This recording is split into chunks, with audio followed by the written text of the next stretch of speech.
그날 밤 서울의 번화한 거리 건너편에서 나는 서 있었다.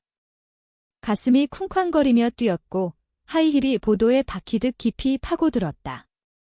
붉은 카페트 위 플래시 아래에서 반짝였고 유명 인사들이 웃으며 포즈를 취하는 그의 큰 밤이었다. 우리 꿈이었던 그 자리에 나는 초대받지 못했다. 민준의 목소리가 머릿속에 맴돌았다. 너 때문에 창피당할까 봐. 그 말은 어떤 배신보다 더 아팠다. 나는 그와 함께 이 모든 걸 쌓아 올렸다. 한 전 한 전에 내 돈을 쏟아붓고 나 자신을 희생했다.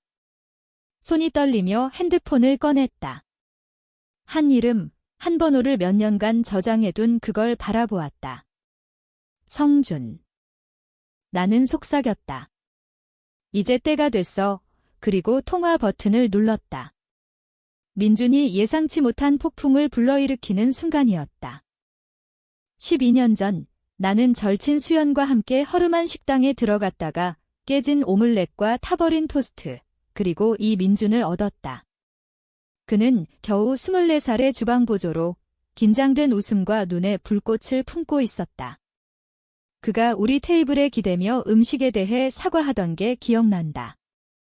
언젠가 모든 접시가 완벽한 곳을 소유할 거예요. 나는 그를 믿었다. 음식이 맛있어서가 아니었다. 그의 눈이 거짓말하지 않았기 때문이다. 맛, 질감, 플레이팅을 예술처럼 말할 때 그의 눈이 빛났다. 그는 큰 꿈을 가졌다.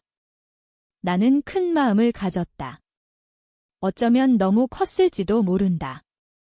그때 나는 패션스쿨을 갓 졸업한 상태로 내 브랜드를 론칭할 준비를 하고 있었다. 하지만 꿈은 월세를 내주지 않았다. 낮에는 부티크에서 일하고 밤에는 사무실 청소를 하고 주말에는 베이비시터를 했다. 민주는 요리 학교 등록금을 댈 수 없었고 그래서 내가 도왔다. 그는 갚겠다고 약속했다. 나는 상관없었다. 우리가 함께 무언가를 쌓아간다고 믿었다. 우리는 시끄러운 미용실 위 작은 스튜디오 아파트로 이사했다. 머리카락 가위와 기름 냄새가 났지만 우리에게는 마법 같았다. 부엌은 한 사람이 겨우 들어갈 만큼 좁았지만 민주는 그걸 테스트 키친으로 바꿔놓았다. 그는 새벽 2시까지 소스를 연습했고 나는 침대 불빛 아래에서 옷 샘플을 손바느질했다. 매일 밤 나는 카운터에 앉아 그의 시도들을 맛봤다. 너무 짜 내가 말하면 그는 인상을 썼다. 너무 싱거워 그가 신음했다. 완벽해 내가 속삭이면 그는 환하게 웃었다. 그게 우리의 리듬이었다. 진짜 식재료를 살 돈이 없을 때 우리는 파스타와 할인점 콩으로 버텼다. 한 번은 민준이 완벽한 트러플 오일을 사기 위해 내 재봉틀을 전당포에 맡겼다. 그는 내 이마에 키스하며 말했다. 언젠가 이 모든 게 같이 있을 거야. 나는 그 꿈을 구명보트처럼 붙잡았다. 그는 마침내 졸업했고 우리는 슈퍼마켓 컵케이크와 집에서 만든 레모네이드로 작은 파티를 열었다. 그러자 그의 첫 진짜 기회가 왔다. 떠오르는 셰프 안드레 밑에서 일하게 된 거였다. 그때부터 모든 게 서서히 조용히 변하기 시작했다. 처음에는 자랑스러웠다. 그는 집에 와서 음식 트렌드, 프레젠테이션, 와인 페어링을 이야기했다. 하지만 곧 내가 들어본 적 없는 단어들을 쓰기 시작했다. 브랜드 얼라인먼트, 마켓핏 같은. 그는 집에서 요리를 그만두었고 나에게 맛보라고 부탁하지 않았다. 어느 밤 나는 늦은 밤 스케치한 작은 컬렉션을 그에게 보여줬다. 흥분되고 긴장됐다. 그는 힐끗 보고 말했다. 좋아, 지은아. 하지만 이제 우리 미래에 집중할 때 아니야. 나는 입을 다물었다. 우리 미래가 그의 꿈처럼 느껴지기 시작했다. 1년 후 그는 첫 푸드트럭을 열었다. 나는 대부분의 자금을 댔다. 내 저축을 현금화하고 수연에게 빌리고 내 초기 디자인 몇 개를 팔았다. 푸드트럭이 히트하자 나는 기쁨의 눈물을 흘렸다. 그와 우리를 자랑스러워했다. 그는 말했다. 너 없이는 못했어. 한동안 그게 진실처럼 느껴졌다. 하지만 푸드트럭이 작은 비스트로로, 그러고 두 번째 지점으로 성장하면서 민준에게 무언가 변했다. 그는 옷차림이 달라졌다. 세련된 수트, 비싼 시계. 핸드폰을 손에서 놓지 않았다. 그는 나를 베이비 대신 지은아라고 부르기 시작했다. 그는 더 이상 저녁에 집에 오지 않았다. 미팅이 있다고 했다. 항상 미팅이었다. 한 모금 행사에서 그는 나를 투자자들에게 내 지지체계라고 소개한 후 내가 대답하기도 전에 돌아섰다. 나는 그의 뒷모습을 바라보며 언제부터 내가 보이지 않게 됐는지 궁금했다.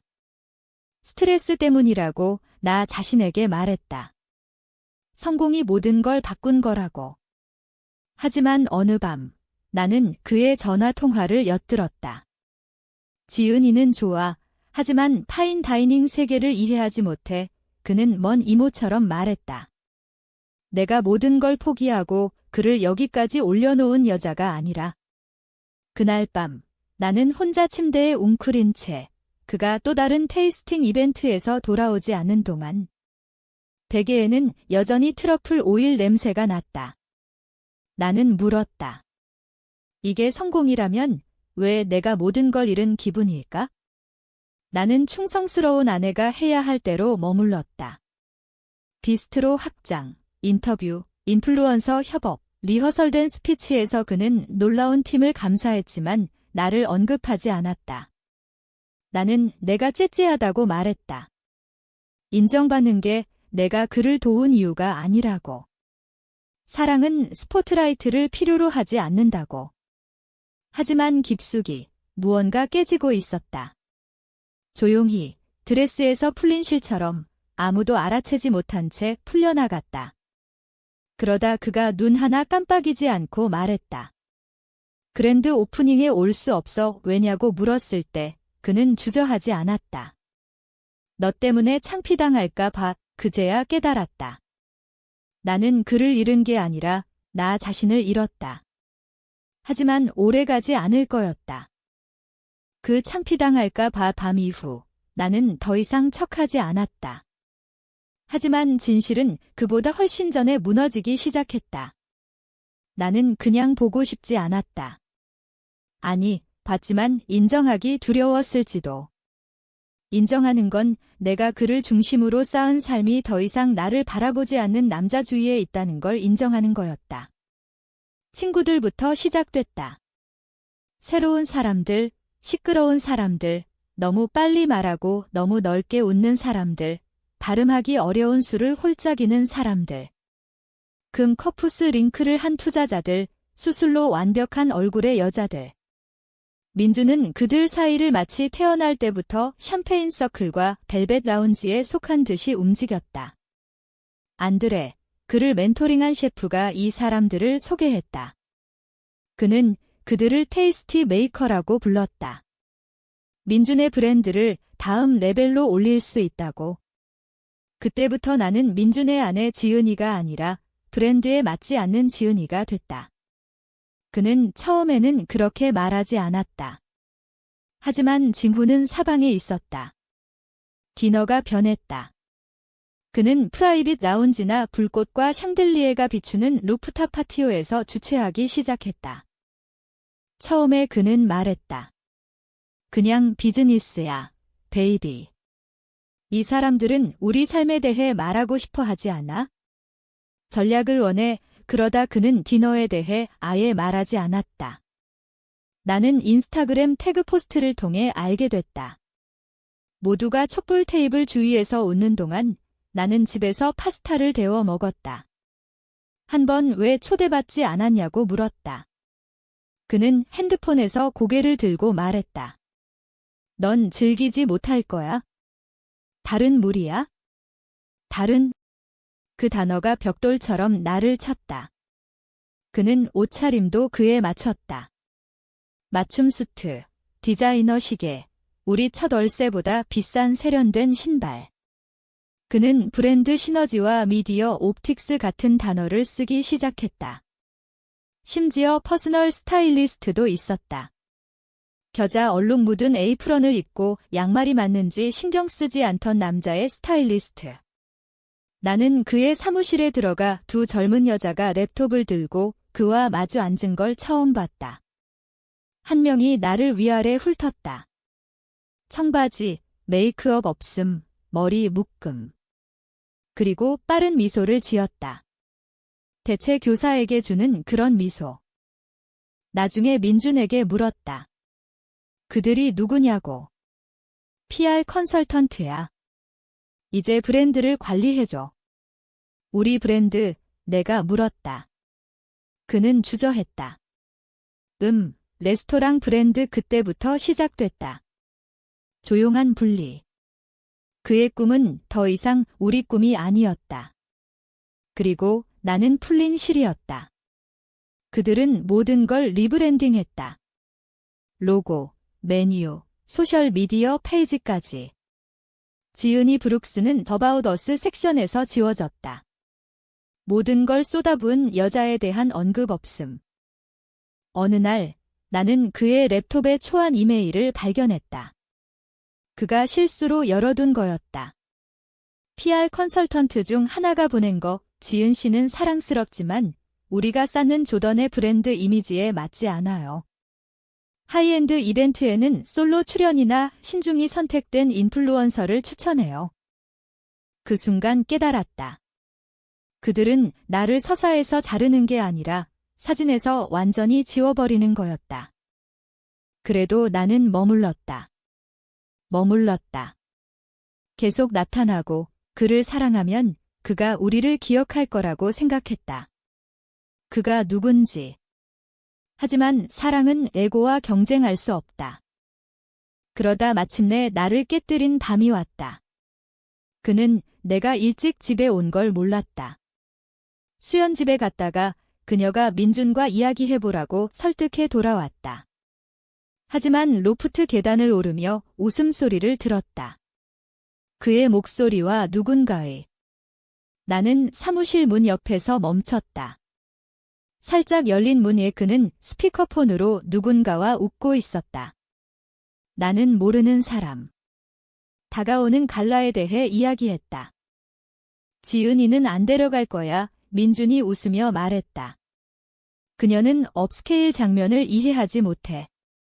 청바지 입고 스폰서들을 쫓아낼지도 그들은 웃었다. 나는 아니었다. 나는 그 자리에 얼어붙었다. 그가 말한 내용 때문이 아니라 너무 캐주얼하게 쉽게 말했기 때문이다. 마치 아무것도 아닌 듯, 내가 아무것도 아닌 듯. 그날 밤 나는 침대에서 등을 돌렸다. 그가 몇 시간 후 돌아와 내가 모르는 콜론과 내가 공유하지 않은 와인 냄새를 풍기며 나는 천장을 바라보며 우리 첫 작은 아파트, 추운 밤과 따뜻한 꿈, 손바느질 옷과 탄 리조토를 생각했다. 그제야 내 옆에 누운 남자가 내가 사랑했던 그 사람이 아니라는 걸 깨달았다. 그리고 어쩌면 다시 될 수 없을지도. 12년 결혼 기념일, 나는 단순하고 솔직한 걸 원했다. 우리 둘만. 카메라 없음, 투자자 없음, 벨벳 로프 없음. 그래서 집에서 디너를 계획했다.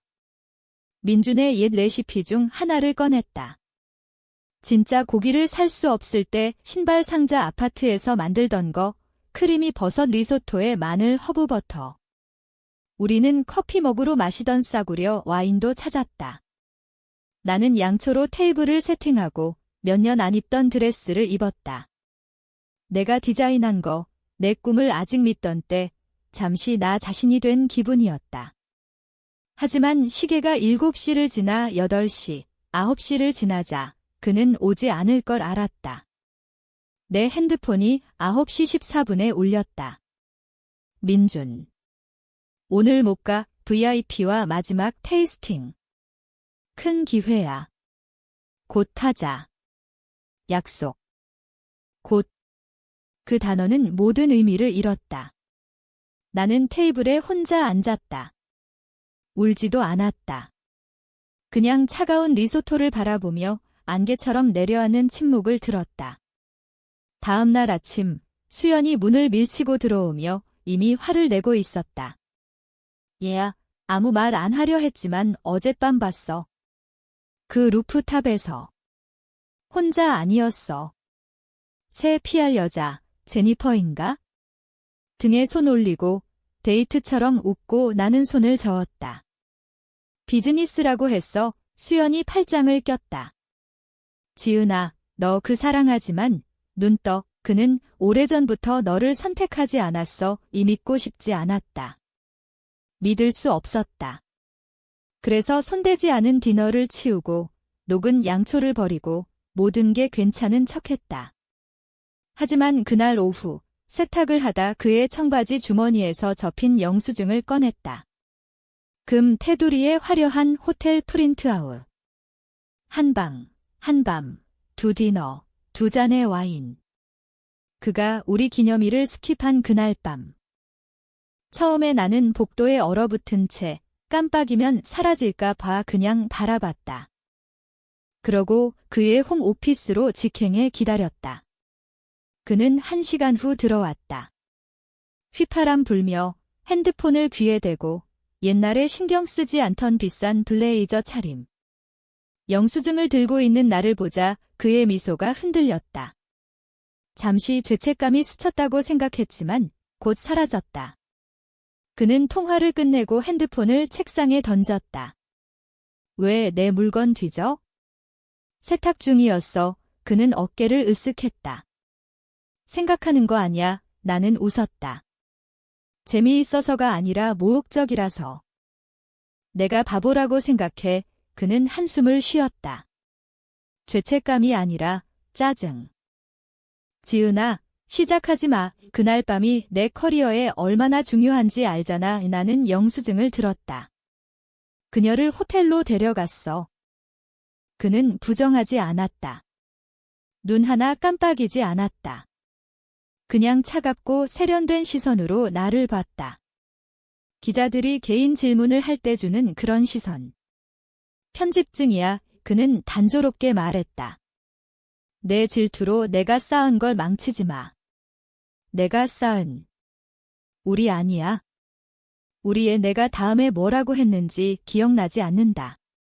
아무것도 아니었을 수, 너무 많았을 수 하지만 기분은 기억난다. 발밑 땅이 움직인 듯 12년 동안 쌓은 모든 게 거울집이었다. 그날 밤 나는 작은 가방을 쌌다. 어디 가는지 말하지 않았다. 그는 묻지 않았다. 그게 모든 걸 말했다. 나는 계획 없이 몇 시간 운전했다. 그냥 숨쉬고 그의 변명 소음 없이 생각하고 싶었다. 우리가 돈과 타이틀 전에 방문하던 해안마을에 도착했다. 바다가 변하지 않았다. 바람은 여전히 소금과 기억 냄새였다. 조용한 여관의 방을 잡고 몇 시간 동안 파도를 봤다. 내 핸드폰이 수연의 메시지로 울렸다. 민준이 아니었다. 물론 민준이 아니지. 그날 밤 침대에 누워 지갑에 아직 썩은 과일처럼 영수증을 넣은 채 나는 12년 동안 포기한 모든 걸 생각했다. 내 꿈, 내 목소리, 나 자신. 그리고 뭐였지? 내 충성을 질투라고 부르는 남자. 새벽 3시쯤 나는 지갑을 열고 오래된 바렌 카드를 꺼냈다. 몇 년간 숨겨둔 거 이름과 번호만. 박성준. 옛날에 내가 누구도 돕지 않을 때 도왔다. 그리고 떠나기 전 그는 내 눈을 보며 말했다. 무언가 필요하면 뭐든 전화해. 한 번만. 받을게. 나는 그 번호를 바라보며 화면 위에 손가락을 올렸다. 아직 전화하지 않았다. 하지만 몇 년 만에 처음으로 누군가 나를 구해주길 기다리지 않고 나 자신을 구하는 게 무슨 의미인지 생각했다. 그 해변 마을은 변하지 않았다. 갈라진 보도에 파스텔 코티지가 줄지어 있고 안 맞는 의자와 적당히 부서지는 계피 스콘에 졸린 커피숍. 파도는 부드럽고 꾸준히 굴렀다. 모래의 비밀을 속삭이며 세상이 숨쉬기 위해 멈춘 듯한 유일한 곳, 성준을 만난 이후로 돌아오지 않았다. 그때 그는 억만장자 미디어 거물이 아니었다. 헤드라인 자석도 아니었다. 그냥 목숨을 걸고 달아나는 남자였다. 유령처럼 사냥당하고 숨은 채. 전체 이야기를 알지 못했다. 그냥 어느 늦은 밤, 옆구리에 상처를 입고 피 흘리며 방을 요청하고 누구에게도 전화하지 말라고 애원했다. 나는 물도 겨우 나오는 허름한 여관에서 파트타임으로 일했다. 경찰을 불러야 했다. 쫓아내야 했다. 하지만 그의 눈에 공포와 이상한 평온이 섞인 게 나를 멈췄다. 그래서 나는 그의 상처를 닦고 머물게 했고 질문하지 않았다. 일주일 동안 그는 치료실에서 유령처럼 살았다. 밤에만 나가고 항상 후드티에 쌓인 채 침묵. 하지만 어느 저녁 나는 그에게 수프를 가져다 주고 맞은편에 앉았다. 그는 마침내 말했다.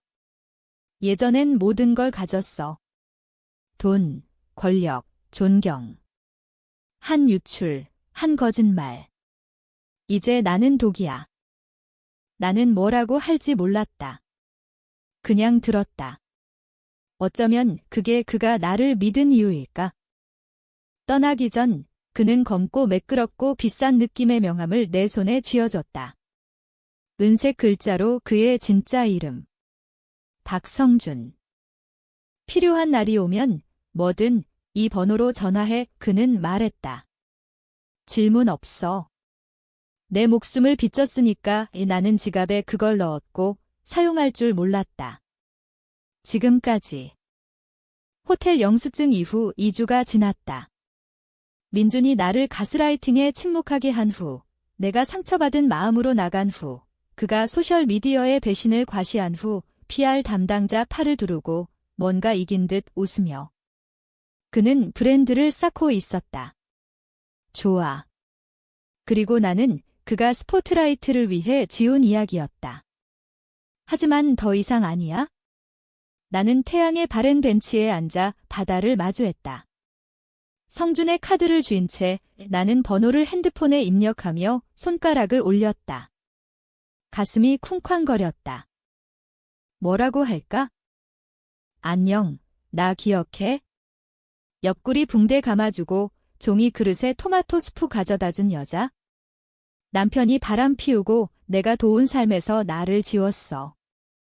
그걸 고칠 수 있어? 바보 같고 절박했다. 하지만 마음 변하기 전에 통화 버튼을 눌렀다. 2번 울렸다. 깊은 목소리가 응답했다.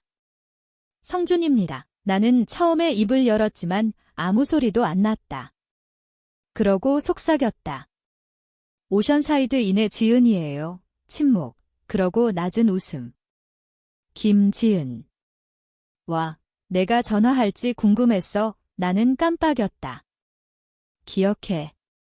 상처 꿰매고 아무것도 요구하지 않은 여자를 잊기 힘들지. 침묵이 길어졌다. 나는 목에 걸린 덩어리를 삼켰다. 이제 그 부탁을 현금화할 때 같아. 그의 목소리가 진지해졌다. 말해. 나는 이야기를 했다. 모든 세부 사항이 아니라 충분히. 내 사랑을 사다리로 쓴 남편에 대해. 내가 도운 레스토랑에서 금지된 나, 배신과 냉정함. 그림에서 지워진 나의 그는 방해하지 않고 들었다. 내가 끝나자 그는 말했다.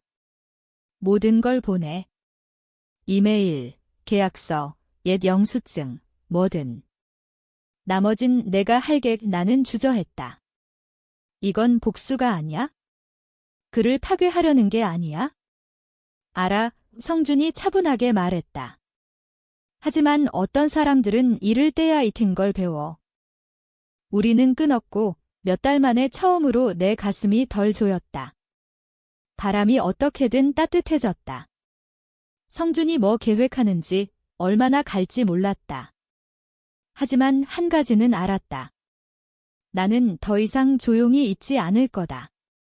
민준을 위해, 누구를 위해. 나는 내 심장, 내 년월, 내 돈, 내 신뢰를 줬다. 이제 나를 되찾을 거다. 그리고 그는 곧 알게 될 거다.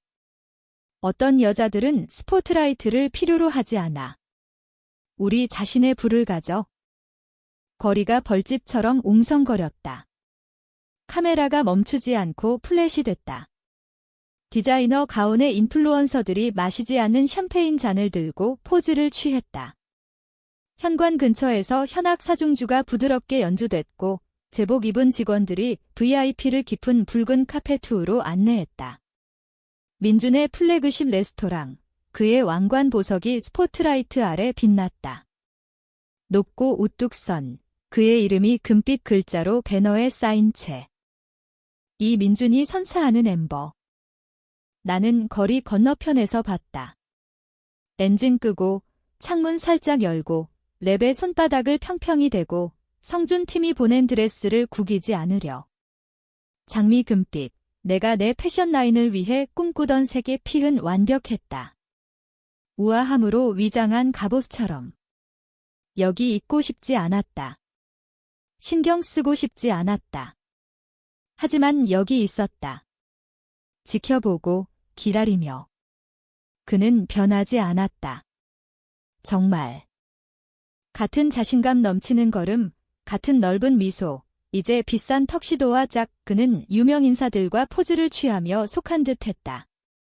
그의 스토브가 핫플레이트고 벽이 벗겨지던 때 옆에 섰던 여자의 흔적 하나 없이. 그런데 여기 내가, 그가 지웠다고 생각한 유령. 그러자 검은 SUV가 도착했다. 조용히 미끄러지지 않았다. 음악의 절정에 맞춰 문이 열리며 자신을 발표했다. A급 여배우가 먼저 나왔다. 잡지에서 나온 듯한 차림. 군중이 미쳤다. 핸드폰이 올라갔다. 파파라치가 앞으로 밀렸다. 그러자 성준이 그녀 뒤에서 나왔다. 미소 없음, 손 흔들m 없음, 그냥 존재. 그는 주의를 필요로 하지 않았다. 지배했다. 사람들은 그의 이름을 왕처럼 속삭였다. 민준이 소란을 알아챘다. 쿨하게 하려 했지만 나는 봤다.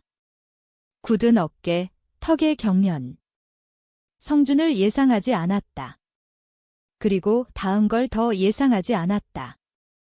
성준이 기대며 보좌관에게 뭐라고 했다.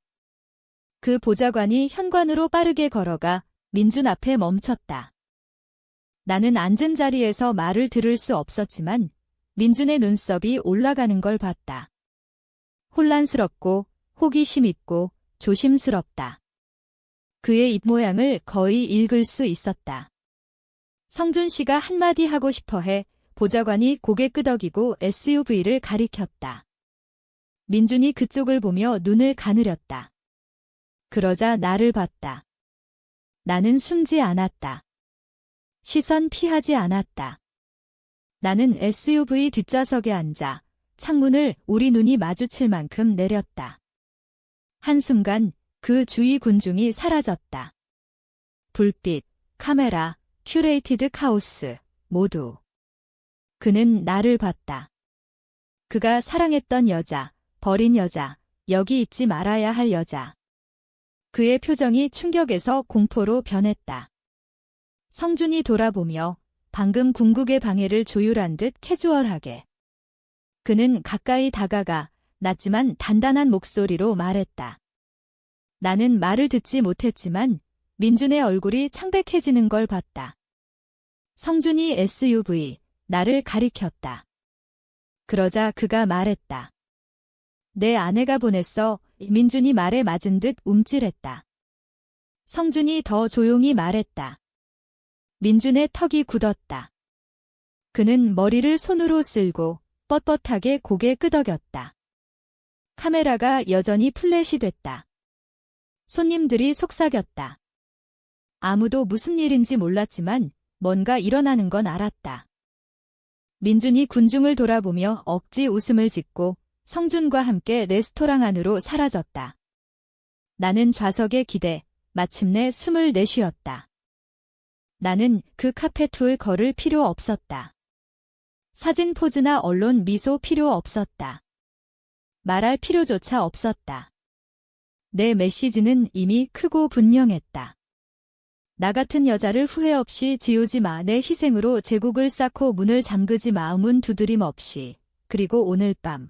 그 두드림은 내가 구한 남자, 내가 부른 남자, 온 남자 성준에게서 왔다. 민준. 그는 진짜 힘은 스포트라이트에 있지 않다는 걸 알게 될 거다. 모든 걸 가능케 한 여자의 그림자에 있다. 성준이 민준을 따라 레스토랑에 들어서자 군중의 파문이 일었다. 손님들이 기대고 직원들이 멈췄다. 그림자처럼 움직이도록 훈련된 웨이터조차 느려졌다. 성준은 누구의 스케줄에도 속하지 않았다. 오늘 밤 아니야? 그는 건물을 소유한 듯 움직였다. 어느 면에서 그는 그랬다. 나는 복도 밖에서 기다렸다. 벨벳 파티션에 숨겨진 채 내 디자인 드레스 천에 손을 살짝 올렸다. 몇 년간 내 옛 컬렉션에서 아무것도 입지 않았다. 하지만 오늘 밤 맞았다. 드레스가 아니라 선언이었다. 안에서 성준과 민준이 프라이빗 라운지로 사라졌다. 보안이 밖에 섰다. 몇 VIP가 따라가려 했지만 성준의 어시스턴트가 부드럽게 막았다. 잠시 필요해요. 모든 걸 바꿀 순간 나는 그 방 안에서 무슨 일이 일어나는지 보지 못했다. 하지만 성준이 그에게 말하는 게 내가 몇 년간 서랍에 묻어둔 진실임을 알았다.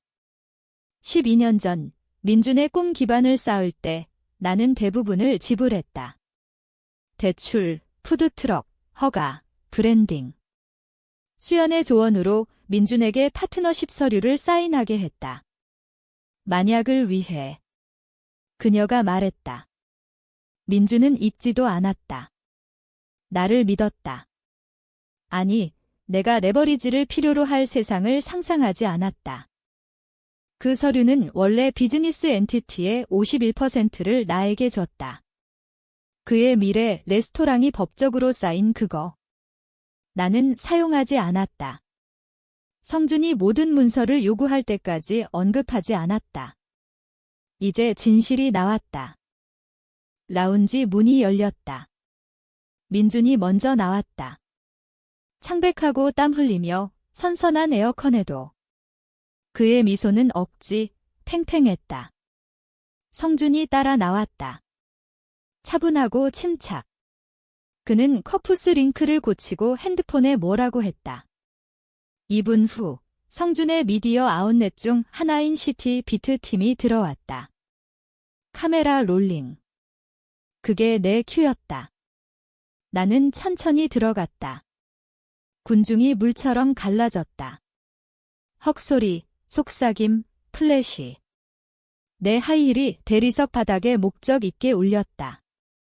머리가 돌아가고 눈이 커졌다. 서버조차 멈췄다.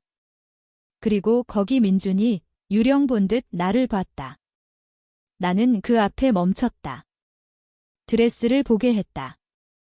그가 내 꿈을 포기하고 그의 걸 위해 격려하던 여자를 기억하게. 리포터가 앞으로 나섰다. 실례합니다. 민준 씨 아내 김지은 씨입니까? 나는 미소 지었다. 너무 넓지 않게, 너무 부드럽지 않게. 그냥 아내가 아니에요. 내가 말했다. 이 모든 게 존재하는 이유예요. 카메라가 클릭됐다. 누군가 헉소리를 냈다. 민준이 입을 열었지만 아무 소리도 안 났다. 성준이 끼어들었다. 여러분, 지은 씨는 오늘 밤 그냥 게스트가 아니에요. 그녀는 브룩스 다이닝 그룹의 51%를 소유해요. 법적으로, 영구적으로. 헉소리가 중얼거림으로 변했다. 속삭임이 충격으로. 나는 민준을 직시했다. 오늘 밤 오면 창피당할 거라고 했지? 하지만 진실은 내가 나에게 얼마나 빚졌는지 항상 창피해했어. 그의 얼굴이 붉어졌다. 지은아, 사적으로 이야기할까? 나는 고개를 저었다. 더 이상 숨기지 마. 내 제국을 내 등에 쌓고 이제 세상이 알아. 리포터들이 질문을 쏟아냈다. 얼마나 오래 소유했나요? 플래그십 로케이션에도 투자했나요? 의도적으로 배제됐나요? 민준이 다시 말하려 했지만 성준이 손을 들었다. 오늘 축하는 여전히 진행돼요. 그는 말했다. 하지만 한 가지는 분명히 하죠. 김지은 씨는 항상 파트너로 대우받을 거예요. 지금부터 군중이 박수쳤다. 민준이 아니라 나를 위해. 나는 머리 높이 들고 서 있었다. 몇 년의 무게가 어깨에서 내려갔다. 복수가 필요 없었다. 인정이 필요했다. 이제 가졌다. 누군가 준 게 아니라 내가 되찾은 거, 이건 더 이상 민준의 이야기가 아니었다. 내 거다. 그리고 최고는 이제 시작이었다. 나는 힘은 수트 입은 남자가 포디엄 뒤에 서서 플래시와 고개 끄덕임에 둘러싸인 거라고 생각했다. 하지만 오늘 밤 다른 걸 배웠다. 진짜 힘은 보이길 구걸하지 않아. 들어와 방을 소유하고 문을 활짝 열어두고 나간다. 내 51% 지분 발표 후 멤버 안 분위기가 완전히 변했다. 붉은 카페 후 군중은 더 이상 민준에 대해 웅성거리지 않았다. 이제 내 이름을 속삭였다. 김지은. 어떤 사람은 충격으로, 다른 사람은 감탄으로. 그러고 나는 그들에게 더 이야기할 걸 줬다. 나는 바 근처 작은 스테이지에 올랐다. 내 위에 여전히 금빛으로 빛나는 민준 이름의 거대한 사인 아래. 이제 그게 적합해 보였다. 정말 쌓은 여자 위에 걸린 채 나는 마이크를 안정적으로 쥐었다. 이번엔 손이 떨리지 않았다. 오늘 밤 여기 계신 분들 감사해요. 대부분 내 남편의 최신 벤처를 축하하러 왔다는 걸 알아요. 하지만 디저트 전에 나는 살짝 미소 지었다. 내 나름의 작은 발표가 있어요. 침묵이 내려앉고 눈이 나에게 고정됐다. 나는 숨을 들이마셨다. 10년 넘게 기다린 순간. 모욕하기 위해, 파괴하기 위해가 아니라 되찾기 위해. 다음 분기부터 성준 씨와 파트너십으로 내 이름 아래 새로운 업스케일 레스토랑 브랜드를 론칭할 거예요. 헉소리, 박수, 입이 벌어졌다. 바에서 샴페인 병이 터지는 듯 나는 차분하고 꾸준히 계속했다. 이 새로운 벤처는 글로벌 플레이버, 키친의 크리에이티브 여성들, 모든 접시 뒤 진짜 이야기를 축하할 거예요. 몇 년간 나는 그림자에서 누군가 꿈을 쌓도록 도왔어요. 하지만 이제 내 걸 쌓을 때예요. 민준의 얼굴은 돌로 새긴 듯 했다. 그러자 성준이 앞으로 나서 마이크를 쥐었다. 겸손하네. 그는 말했다. 지은 씨는 그냥 브랜드를 론칭하는 게 아니에요. 그 얼굴이 될 거예요. 그녀는 브릴리언트하고 전략적이고 좋은 음식 이상의 취향을 가졌어요. 비전이 있어요. 투자하게 돼 영광이에요. 박수가 파도처럼 왔다. 민주는 옆에 뻣뻣하게 서서 팔짱 끼고 눈이 타오르며 나는 그의 시선을 마주쳤다. 증오가 아니라 최종성으로. 그날 저녁 늦게 그는 우리가 스프레드시트와 탄 커피로 함께 꿈꾸던 오피스에서 나를 몰아넣으려 했다. 지은아, 그는 낮은 목소리로 말했다. 이럴 필요 없어. 이렇게 나는 그를 돌아보며 침착하게. 이건 복수가 아니야, 민준. 회복이야. 나를 모욕하는 거야. 아니, 나는 차분하게 말했다. 내가 창피당할 거라고 했을 때 내가 한 거야. 그는 날카롭게 숨을 내쉬었다. 이제 어쩔 거야? 모든 걸 가져. 나는 클러치에서 성준의 법무팀이 작성한 바이아웃 서류를 꺼냈다. 아니, 민준, 내가 창조한 건 가져. 그냥 내 기반 위에 쌓지 마. 그의 눈이 문서를 스캔했다. 숫자는 공정하고 관대했다. 하지만 그의 자존심이 그걸 보지 못하게 했다. 그래도 그는 사인했다. 펜이 페이지에 닿는 순간 공기가 변했다. 12년 동안 짊어진 무게가 마침내 풀린 듯. 나는 그 오피스에서 더 키가 커진 기분으로 나왔다. 메인 다이닝 홀로 돌아서자 군중이 박수로 터졌다. 억지나 예의가 아니라 진짜. 그리고 처음으로 카메라가 나를 향했다. 누군가 아내여서, 누군가 꿈 일부여서가 아니라 마침내 내 걸 주장했기 때문이다. 성준이 현관 근처에서 나를 만났다. 스파클링 사이다 잔을 들고. 그는 내가 샴페인을 싫어하는 걸 알았다. 그는 기대며 따뜻하지만 재미있는 목소리로. 그 부탁이 유용할 거라고 했지. 나는 부드럽게 웃었다. 그냥 와준 게 아니야. 나를 상기시켜줬어. 그는 잔을 내 거에 살짝 부딪혔다. 다시 잊지 마. 밖에서 플래시가 계속됐다. 리포터들이 내 새 레스토랑 라인, 잠재적 쿡북, 커튼 뒤에서 스포트라이트로 나온 기분에 대해 물었다. 나는 모든 질문에 답했다. 쓰라림이나 복수로가 아니라 자신감으로. 왜냐하면 이게 마지막 코스였고 은총과 힘, 내가 남자 꿈을 살리기 위해 묻어둔 모든 걸 곁들여 서부됐다. 이제 쌓을 차례였다.